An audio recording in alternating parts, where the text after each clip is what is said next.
नमस्कार। मैं doctor Asit Goswami, associate professor, भारतीय संगीत, प्रथम वर्ष बीए पार्ट फर्स्ट की भारतीय संगीत विषय की छात्राओं का इस व्याख्यान में स्वागत करता हूं। आज हम जिस विषय पर चर्चा करने वाले हैं वह है संगीत की उत्पत्ति के संबंध में विभिन्न मत। संगीत की उत्पत्ति एवं उद्गम के संबंध में अगर हम हिस्टोरिकल रूप से देखें तो हम पाते हैं कि हमारे जो हृदय की भावनाएं उनको व्यक्त करने का एक बहुत सशक्त साधन भारतीय संगीत है हमारा। तो इसकी संगीत की उत्पत्ति हमारे मानव जन्म के साथ ही शुरू हो जाती है, ऐसा हम कह सकते हैं।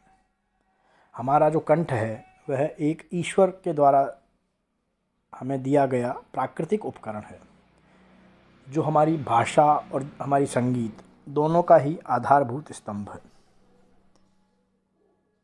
चाहे पशु हो, चाहे पक्षी हो, चाहे मानव हो, सर्वप्रथम ध्वनि हमारे कंठ से ही उत्पन्न होती है।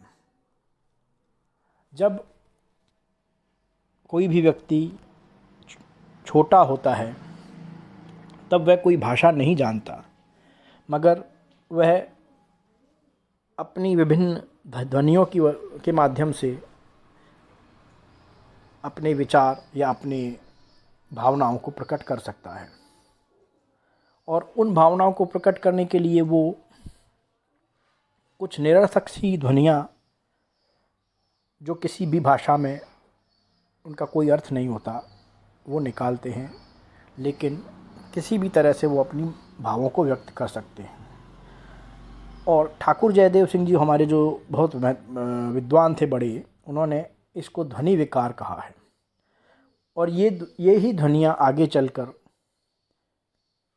गायन के रूप में विस्तार लिया। इस प्रकार से आदिकाल से मानव ने ध्वनि की गुनगुनाहट को अनुभव किया है। हालांकि मानव के लिए संगीत नैसर्गिक या स्वाभाविक ही है, लेकिन फिर भी भारतीय विद्वानों, चिंतकों, ऋषियों, महर्षियों ने वर्षों तपस्या करके संगीत की ध्वनि और गति को अनुभव किया और ये निष्कर्ष निकाले कि भारतीय संगीत कला के उद्गम और विकास में पूर्णतः नाद ब्रह्म का योगदान है, जिसे हमारे आचार्यों ने ओमकार कहा। कहने का तात्पर्य यह है कि हमारा संगीत मानव की नैसर्गिक प्रतिभा से उत्पन्न हुआ है, लेकिन एकदम आरंभ से उसका जो परिष्कृत रूप है वो उस तरह का नहीं था जिस तरह का आज है। उस संगीत को परिष्कृत रूप देने में हमारे देवी देवताओं और ऋषियों मुनियों का योगदान है, ऐसा माना जा सकता है। भारतीय मनीषियों की परंपरा या मान्यता के अनुसार संगीत जैसी कला के उद्भव और विकास में ब्रह्मा, विष्णु, शंकर आदि दैवीय शक्तियाँ काम करती हैं। इसलिए इस कला के आदि प्रेरक शिव, ब्रह्मा, सरस्वती, गंधर्व और किन्नर, जो स्वर्गलोक में पाए जाते हैं, ये माने गए हैं।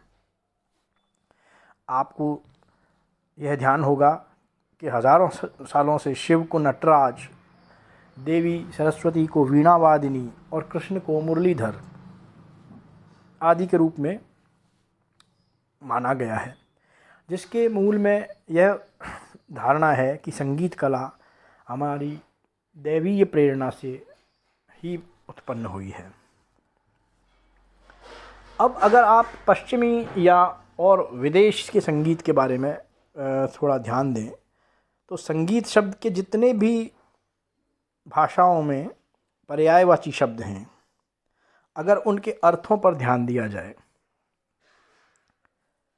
तो आप ये पाएंगे कि हर जगह का संगीत देवी देवताओं से उत्पन्न हुआ ऐसा माना गया है।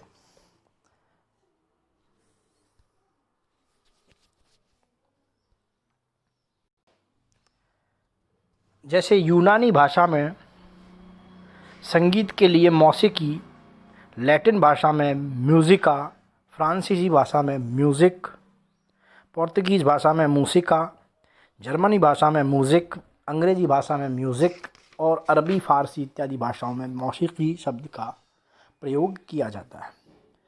और ये सभी शब्द हैं, इनका जो ओरिजिन है, इनका जो रूट है, वह यूनानी भाषा का शब्द म्यूज़ है, MUSE, म्यूज़, जिसका मतलब होता है the inspiring goddess of songs, अर्थात गाने की प्रेरिका देवी। अतः यह बात सिद्ध होती है कि न केवल भारत में बल्कि विदेश के संगीतों के मामले में भी एक मान्यता यह है संगीत की उत्पत्ति के विषय में कि संगीत की उत्पत्ति देवी देवताओं के माध्यम से ही हुई है। संगीत कला की उत्पत्ति कब और कैसे हुई, इस विषय पर कुछ विद्वानों के मत इस प्रकार हैं कि संगीत की उत्पत्ति आरंभ से ही वेदों के निर्माता ब्रह्मा से मानी गई है। ब्रह्मा ने यह कला शिव को दी और शिव के द्वारा यह सरस्वती को प्राप्त हुई। सरस्वती ने इसको इसीलिए वीणा पुस्तक धारिणी कहकर संगीत और साहित्य की अधिष्ठात्री देवी माना गया है। संगीत का ज्ञान सरस्वती के द्वारा नारद को प्राप्त हुआ। नारद ने स्वर्ग में गंधर्व, किन्नर तथा अप्सराओं को संगीत की शिक्षा दी तथा वहाँ से ही भरत, नारद और हनुमान आदि ऋषि संगीत कला में पारंगत होकर भूलोक यानी पृथ्वी पर अवतरित हुए और संगीत की कला का प्रचार प्रसार किया। एक दूसरी मान्यता के अनुसार नारद ने अनेक वर्षों तक योग साधना की तथा उसके बाद शिव ने उनसे प्रसन्न होकर संगीत कला उनको प्रदान की और पार्वती की शयन मुद्रा को देखकर शिव ने उनके अंग प्रत्यंगों के आधार पर रुद्र वीणा बनाई और अपने 5 मुखों से 5 रागों की उत्पत्ति की। तत्पश्चात छठा राग पार्वती के मुख से द्वारा उत्पन्न हुआ। शिव ने पूर्व, पश्चिम, उत्तर, दक्षिण और आकाशोन्मुख होने के कारण भैरव, हिंडोल, मेघ, दीपक और श्री राग प्रकट किए। पार्वती जी द्वारा राग कौशिक की उत्पत्ति हुई। शिव प्रदोष नामक स्तोत्र में लिखा हुआ है कि तीनों जगत की जननी गौरी को स्वर्ण सिंहासन पर बैठाकर प्रदोष के समय शूलपाणी शिव ने नृत्य करने की इच्छा प्रकट की और इस अवसर पर सब देवता उन्हें घेर कर खड़े हो गए और उनका स्तुतिगान करने लगे। सरस्वती ने वीणा, इंद्र तथा ब्रह्मा ने करताल बजाना आरंभ किया, लक्ष्मी जी गाने लगी और विष्णु भगवान मृदंग बजाने लगे। इस नृत्यमय संगीत उत्सव को देखने के लिए गंधर्व, यक्ष, उरंग, सिद्ध, साध्य, विद्याधर देवता, अप्सराएं आदि सब उपस्थित थे। एक और मान्यता के अनुसार संगीत दर्पण, जिसके लेखक दामोदर पंडित थे, जो 1625 ईस्वी में लिखा गया ग्रंथ है, इस ग्रंथ के अनुसार संगीत की उत्पत्ति ब्रह्मा से हुई है और ब्रह्मा ने, भरत मुनि ने महादेव के सामने जिसका प्रयोग किया है, जो संगीत मुक्तिदायक है, वह मार्गी संगीत कहलाता है। इस विवेचन से प्रथम मत का कुछ अंशों में समर्थन होता है। आगे चलकर दामोदर पंडित ने ही 7 स्वरों की उत्पत्ति पशु पक्षियों से भी बताई है।